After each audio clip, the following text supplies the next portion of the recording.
सोचिए, अगर इंसान 150 साल तक जिंदा रह सके तो जिंदगी कैसी होगी। ये कोई फिल्म या कोई ख्वाब नहीं है, बल्कि चीन की नई रिसर्च है जिसने पूरी दुनिया में सनसनी फैला दी है। बीजिंग के विक्ट्री डे पर रूस के प्रेसिडेंट पुतिन और चीन के प्रेसिडेंट शी जिनपिंग की बातचीत अब वायरल हो गई है, जिसमें इंसान की उम्र को 150 साल तक बढ़ाने के फॉर्मूले पर अब बात हो रही थी।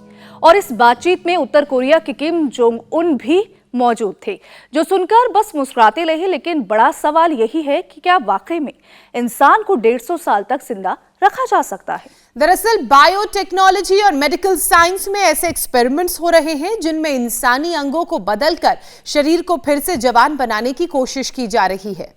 और साइंटिस्ट मानते हैं कि oxygen therapy, cell rejuvenation, gene editing और ऑर्गन ट्रांसप्लांट जैसी टेक्निक्स से उम्र बढ़ने के प्रोसेस को स्लो किया जा सकता है। यही नहीं ईशा, नई रिसर्च जो आई है वो तो ये भी दावा कर रही है कि टेलीमियर एक्सटेंशन यानी कि सेल डिवीजन को स्लो करना और क्लोनिंग टेक्नोलॉजी से इंसान को यंग रखा जा सकता है। यहां तक कि कभी ना मरने यानी कि अमर रहने की पॉसिबिलिटीज भी खोजी जा रही हैं।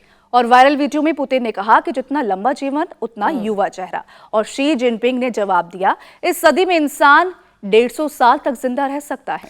फिलहाल ये सपना है, हकीकत बनने में वक्त लगेगा, लेकिन 150 साल जीने का फॉर्मूला पूरी दुनिया में उत्सुकता और रोमांच का विषय जरूर बन चुका है। लेकिन ध्यान देने वाली बात यह है कि जहां साइंस आज इंसान की उम्र बढ़ाने की कोशिश कर रही है, वहीं भारत का योग और आयुर्वेद सदियों से यह मानता है कि सही खानपान, सही सांस, सही जीवन शैली से इंसान लंबी और सेहतमंद जिंदगी जी सकता है। यानी कि 150 साल तक जीना अगर सपना है तो योग और आयुर्वेद से आप उस सपने को पूरा कर सकते हैं। स्वस्थ और खुशहाल बनाने का रास्ता भी तो आपको योग और आयुर्वेद दिखाता है, और यही तो स्वामी जी भी कहते हैं, जो इस वक्त हमारे साथ जुड़ चुके हैं। स्वामी जी, बहुत बहुत स्वागत है आपका। प्रणाम। ऐसा लग रहा है कि आपकी बातें चीन और रशिया तक पहुंच गई हैं। मेरी भी आपको वंदना, अभिनंदन। और देखो, ऐसा घर भी चाहिए जिसमें आप 100 साल तक नैसर्गिक तरीके से जी सके। ये मिट्टी की दीवारें हैं, मिट्टी की पुताई है। ऊपर आप देखो, ये देवदार की लकड़ी ऊपर है, देवदार की लकड़ी नीचे है, देवदार का ही ये पलंग है, देवदार के पल्ले हैं ये।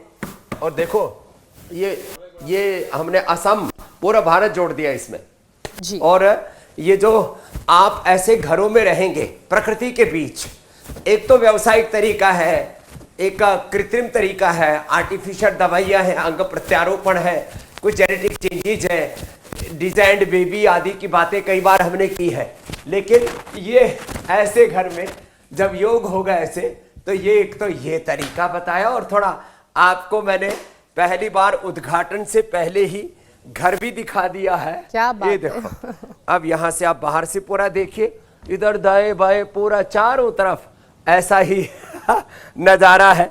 और हमारे साथ ये योगी आत्माएं यहाँ पर डटे हुए हैं। ऐसा तो घर चाहिए।